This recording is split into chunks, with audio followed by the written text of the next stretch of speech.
کیا محبت کسی کی جان لے سکتی ہے، یا پھر مطلب کیا محبت کسی کو بچانے کے لیے خود کو مکمل طور پر تاریکی میں دھکیل دینے اور تباہ کر لینے کا نام ہے؟ ارے یہ تو آغاز میں ہی آپ نے بہت گہرا اور چبھتا ہوا سوال کر دیا ہے۔ بالکل، کیونکہ عام طور پر جب کسی رومانوی کہانی کا تصور ذہن میں ابھرتا ہے تو ایک سکون سا ملتا ہے، ایک خوبصورت پناہ گاہ کا خیال آتا ہے۔ لیکن اگر وہ پناہ گاہ ہی زہر میں بھجے ہوئے کانٹوں سے بنی ہو تو انجام کیا ہوگا؟ ظاہری بات ہے، انجام بہت بھیانک ہوگا۔ جب محبت روشنی کی بجائے ایک انتہائی تاریک اور ٹوٹے ہوئے ریاستی نظام سے ٹکراتی ہے نا، تو جو سائے جنم لیتے ہیں وہ بہت خوفناک ہوتے ہیں۔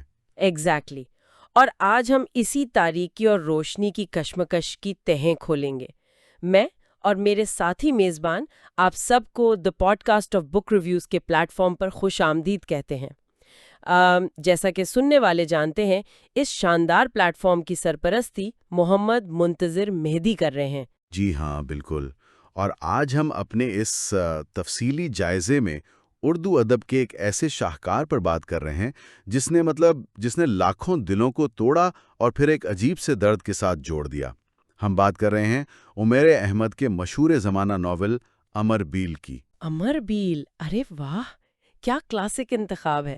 اور ہمارا مقصد صرف کہانی سنانا نہیں ہے، بلکہ ان نفسیاتی اور معاشرتی الجھنوں کو سمجھنا ہے جو اس ناول کو ایک ماسٹر پیس بناتی ہیں۔ بالکل صحیح کہا آپ نے۔ اور دیکھیں، یہ کوئی روایتی کہانی نہیں ہے۔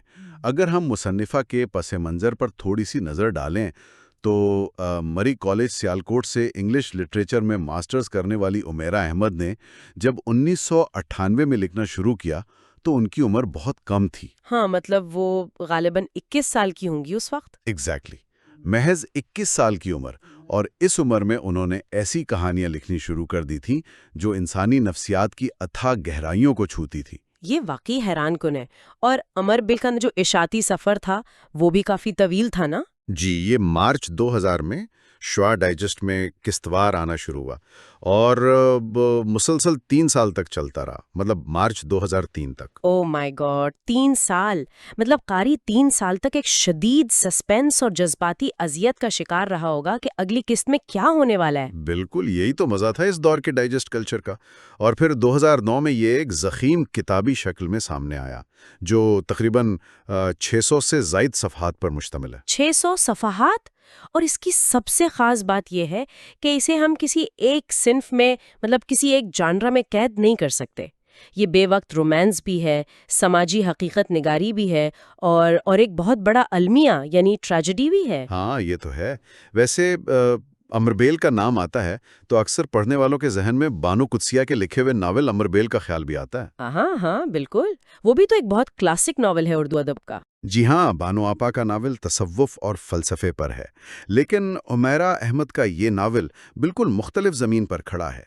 یہ جدید دور کی کرپشن، اقتدار کی ہاؤس اور نوجوان نسل کی نفسیاتی ٹوٹ پھوٹ کو بے نقاب کرتا ہے۔ صحیح، مطلب دونوں کی اپنی اپنی ایک منفرد شناخت ہے۔ لیکن مجھے جو بات سب سے زیادہ فیسینیٹ کرتی ہے وہ یہ ہے کہ اس کی پہنچ صرف پاکستان تک محدود نہیں رہی۔ ایگزیکٹلی، اس کا انگریزی، ہندی اور عربی زبانوں میں بھی ترجمہ ہو چکا ہے، اور liberal journal of language and literature review کی ایک باقاعدہ تحقیق ہے اس پر۔ اچھا، ریسرچ پیپر لکھا گیا ہے اس کے ترجمے پر؟ جی بالکل، اس کے انگریزی ترجمے کا نام مسٹلٹو رکھا گیا تھا، اور تحقیق میں یہ بتایا گیا ہے کہ مترجمین کو کتنی مشکلات کا سامنا کرنا پڑا۔ خاص طور پر 2 تکنیکوں کا ذکر ہے، ڈومیسٹیکیشن اور فورنائزیشن۔ ذرا رکیں، یہ جو بھاری بھرکم ٹیکنیکل الفاظ ہیں، ڈومیسٹیکیشن اور فورنائزیشن، ان کو تھوڑا آسان الفاظ میں سمجھائیں تاکہ ہمیں اس کی پیچیدگی کا اندازہ ہو سکے۔ ارے بہت سادہ سی بات ہے۔ دیکھیں، فرض کریں کہانی میں لفظ پراٹھا آیا ہے۔ اگر آپ انگریز قاری کی آسانی کے لیے اسے ترجمے میں پین کیک لکھ دیں تو یہ ڈومیسٹیکیشن ہے، مطلب آپ نے اسے غیر ملکی کلچر کے مطابق ڈھال دیا۔ سمجھ گئی، لیکن اس سے تو اردو کی وہ دیسی خوشبو ہی ختم ہو جائے گی نا؟ بالکل. اور اس کے برعکس فورنائزیشن یہ ہے کہ آپ اسے پراٹھا ہی لکھیں اور قاری کو مجبور کریں کہ وہ اس نئے کلچر کو سمجھے. امر بیل میں جو ہمارا مخصوص CSS کلچر ہے، بیوروکریسی کا روب ہے، اس کو انگریزی میں ڈھالنا بہت بڑا چیلنج تھا. واقعی وہ ایک الگ ہی دنیا ہے، اور شاید یہی وجہ ہے کہ یہ آج ڈیجیٹل ایپس پر بھی اتنا ہٹ ہے. مطلب آڈیبل، یوٹیوب، ایپسولبس، آکٹوگرام، ہر جگہ اس کی آڈیو بکس موجود ہیں. بالکل موجود ہے. تو کیا خیال ہے اب ذرا کہانی کے اندر چلتے ہیں، دیکھیں کہ اس میں ایسا کیا سسپینس ہے جس نے لوگوں کو اتنا پاگل کیا ہوا تھا. ہاں نا، بالکل. چلیں کہانی کی طرف آتے ہیں. تو کہانی کا آغاز ہوتا ہے ایک لڑکی سے جس کا نام ہے علیزے سکندر. ذرا تصور کریں، ایک ایسا گھرانہ ہے جہاں والدین کی طلاق ہو چکی ہے. اور دونوں نے اپنی اپنی نئی زندگیاں بسا لی ہیں. ایگزیکٹلی. اور ان نئی بظاہر خوشگوار زندگیوں میں اس بچی کے لیے کوئی جگہ نہیں ہے. علیزے اپنی نانوں کے گھر پل رہی ہے. اس کے پاس ہر مادی آسائش ہے، گاڑیاں، پیسہ، سب کچھ، لیکن اندر سے وہ ایک خنڈر بن چکی ہے. ہاں، وہ تنہائی کا شکار ہے. ایک ایسا جذباتی خلا ہے اس کے اندر جو اسے احساس دلاتا ہے کہ وہ اس دنیا میں بس ایک فالتو بوجھ ہے. بالکل. اور پھر اس سونی اندھیری دنیا میں انٹری ہوتی ہے ناول کے سب سے پراسرار، تاریک اور پاورفل کردار کی، عمر جہانگیر. عمر جہانگیر. یہ کوئی روایتی نیک اور معصوم ہیرو نہیں ہے. عمر ایک انتہائی کرپٹ، ظالم اور طاقتور بیوروکریٹ کا بیٹا ہے. کہ خود بھی CSS کا امتحان دے کر اسی ظالمانہ ریاستی نظام کا حصہ بن سکے. بالکل. عمر سگریٹ نوشی کرتا ہے، بظاہر بہت لاپرواہ ہے اور اخلاقی لحاظ سے ایک مکمل گرے کردار ہے. لیکن وہ علیزے کی اس ویران زندگی میں اچانک ایک سہارا بن کر ابھرتا ہے. اور وہ علیزے سے عمر میں 8 سال بڑا ہے. وہ اس کا محافظ بن جاتا ہے. علیزے کو اس سے اتنی شدید محبت ہو جاتی ہے کہ وہ اس کے بغیر سانس لینے کا بھی نہیں سوچ سکتی. وہ اپنی نانوں سے کہتی ہے کہ عمر کے لیے رشتے کی بات کریں. اور یہاں آ کر کہانی واقعی بے حد دلچسپ ہو جاتی ہے، اور ایک دم سے وہ سسپینس سامنے آتا ہے جس کی کسی کو توقع نہیں تھی. ہاں، عمر نہایت بے دردی سے اسے ٹھکرا دیتا ہے. صرف انکار نہیں کرتا بلکہ اسے ایک زوردار تھپڑ مارتا ہے، اسے ذلیل کرتا ہے اور خود سے اتنی دور دھکیل دیتا ہے کہ علیزے کا تو دل ہی کرچھی کرچھی ہو جاتا ہے. اور یہاں میں تھوڑا سا اختلاف کرنا چاہوں گی. یہ تو سراسر ظلم ہے نا. ایک تنہا لڑکی جو پہلے ہی ٹوٹی ہی ہے، اس نے آپ پر اپنی پوری دنیا تعمیر کی اور آپ نے اسے تھپڑ مار کے پھینک دیا. بظاہر تو یہ بالکل ظالمانہ لگتا ہے. کیا یہ واقعی محبت ہے یا یہ صرف ایک انتہائی زہریلا ٹاکسک کنٹرول ہے؟ کیا عمر ایک ظالم انسان نہیں تھا جس نے اس کی کمزوری کا فائدہ اٹھایا؟ یہ آپ کا سوال بہت ویلڈ ہے. لیکن اگر ہم عمر کی نفسیات کے اندر جھانکیں نا تو کہانی کا رخ کچھ اور ہی نظر آتا ہے. اچھا، وہ کیسے؟ دیکھیں، عمر جانتا تھا کہ وہ خود اندر سے کتنا کھوکھلا ہے. اس کا باپ اسے اپنے کالے دھن کے لیے ایک مہرے کے طور پر استعمال کر رہا تھا. عمر خود اسی بیوروکریسی کے گندے کنویں میں اترنے والا تھا جس سے وہ نفرت کرتا تھا. تو اسے ڈر تھا کہ وہ علیزے کی معصومیت کو بھی تباہ کر دے گا. بالکل. وہ جانتا تھا کہ اس کی دنیا میں خون بہتا ہے، سازشیں ہوتی ہیں. اس کا وہ تھپڑ دراصل علیزے کو اس گندگی سے بچانے کے لیے اس کے گرد کھینچی گئی ایک خونی لکیر تھی. تو اس سب کا اصل مطلب کیا ہے؟ اگر میں ایک تشبیہ دوں تو کیا عمر جہانگیر ایک ایسی زہریلی ڈھال کی طرح نہیں تھا جس نے علیزے کو بیرونی دنیا سے تو بچایا لیکن اس کی اپنی قربت زہر آلود تھی؟ یہ بہت خوبصورت تشبیہ دی ہے آپ نے، زہریلی ڈھال. ہاں، اور کیا یہ اس کا گاڈ کمپلیکس نہیں تھا کہ اس نے علیزے کی مرضی جانے بغیر خود ہی تنہا یہ فیصلہ کر لیا کہ اس کے حق میں کیا بہتر ہے؟ اگر ہم اسے وسیع تر تناظر میں دیکھیں نا تو بچپن کی محرومیاں انسان کو 2 راستوں پر ڈال دیتی ہیں. یا تو انسان علیزے کی طرح شدید ڈیپینڈنٹ بن جاتا ہے، یا پھر عمر کی طرح ہر چیز کو کنٹرول کرنے والا. اسے نفسیات میں سیویئر کمپلیکس کہتے ہیں. تو عمر نے سوچا کہ وہ علیزے کو بچا رہا ہے اور اس نے علیزے کی شادی اپنے ایک بہترین شریف دوست جنید سے کروا دی جو عمر کے بالکل الٹ تھا. اور جنید واقعی ایک سلجھا ہوا ایماندار انسان تھا. علیزے کے لیے یہ شادی ایک صدمہ تھی، لیکن حیرت انگیز طور پر وہ جنید کے ساتھ ایک پرسکون زندگی گزارنے لگتی ہے. لیکن عمر کا کیا ہوا؟ وہ تو خود اسی کرپٹ نظام کا ایک خوفناک حصہ بن گیا نا. اس نے طاقت کو اپنا خدا بنا لیا. یہی تو المیہ ہے.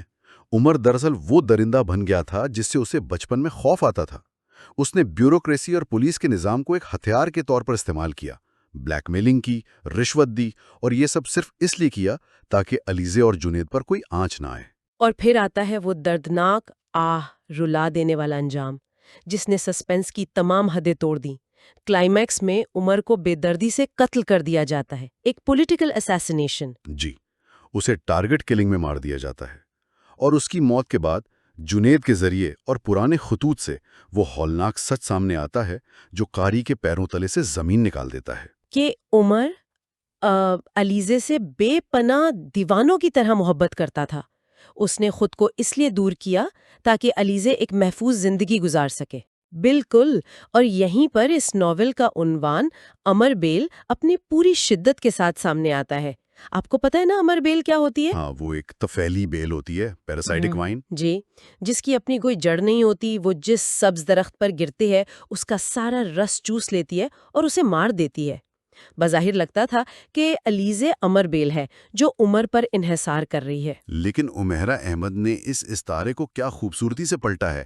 آخر میں پتہ چلتا ہے کہ اصل امربیل نہیں، علیزے نہیں، عمر جہانگیر تھا۔ ارے واہ، مطلب اس نے ریاستی نظام کو اور بیوروکریسی کو ایک امر بیل کی طرح جکڑ لیا تھا۔ ایگزیکٹلی، اس نے نظام کی تمام طاقت کو چوسا تاکہ وہ مضبوط ہو سکے اور علیزے کے لیے ڈھال بن سکے۔ یہ ناول پاکستان کے اشرافیہ کے نظام اور کرپشن کا ایکس رے کرتا ہے۔ یہ عمیرہ احمد کے طرز تحریر کا جادو ہے۔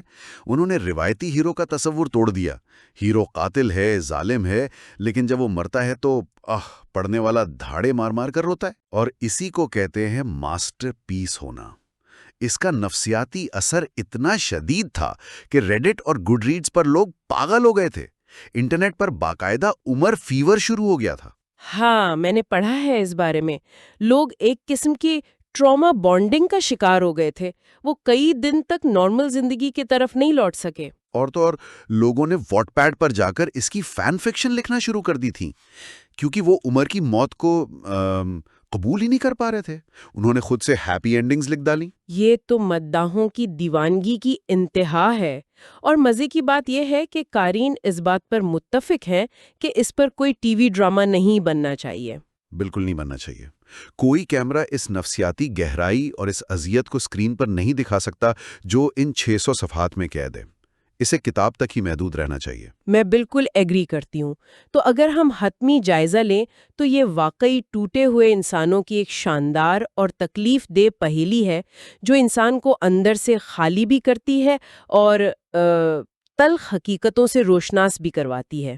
بالکل۔ اور اختتام سے پہلے میں ایک چپتا ہوا سوال چھوڑنا چاہوں گا سننے والوں کے لیے۔ جی، بتائیے۔ اگر ایک نظام اتنا کرپٹ اور بوسیدہ ہے کہ اپنے کسی پیارے کو محفوظ رکھنے کے لیے ایک انسان کو خود ایک ظالم درندہ بننا پڑے، تو اصل ولن کون ہے؟ کیا وہ انسان جو محبت میں افرید بن گیا، یا وہ ریاستی نظام جس نے کوئی اور راستہ ہی نہیں چھوڑا؟